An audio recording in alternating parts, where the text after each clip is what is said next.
পবিত্র ঈদ উল ফিতর উপলক্ষে প্রধান উপদেষ্টার সাথে ফোনালাপ করেছেন পাকিস্তানের প্রধানমন্ত্রী শেহবাজ শরীফ। এ সময় বাংলাদেশের অন্তর্বর্তী সরকারের প্রধান উপদেষ্টা অধ্যাপক মোহাম্মদ ইউনুসকে পাকিস্তান সফরের আমন্ত্রণ জানান পাক প্রধানমন্ত্রী। ৩১ মার্চ পবিত্র ঈদ উল ফিতরের শুভেচ্ছা বিনিময় করতে প্রধান উপদেষ্টা ড মোহাম্মদ ইউনুসের সঙ্গে ফোনে কথা বলেন শেহবাজ শরীফ। শুভেচ্ছা বিনিময়ের পাশাপাশি দ্বিপাক্ষিক সম্পর্ক নিয়েও আলোচনা করেছেন পাক প্রধানমন্ত্রী।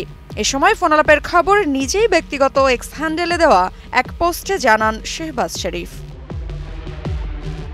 এ সময় পাকিস্তানের উপপ্রধানমন্ত্রী ও পররাষ্ট্রমন্ত্রী ২২ এপ্রিল ঢাকায় আসবেন এবং সঙ্গে একটি বাণিজ্য প্রতিনিধি দল থাকবে এমন প্রত্যাশার কথাও জানিয়েছেন শেহবাজ শরীফ।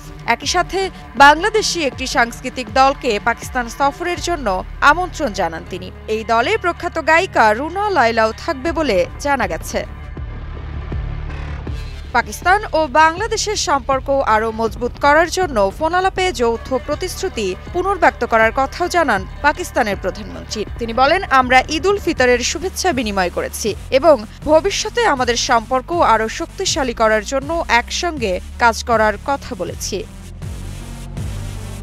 Desk report, news 24।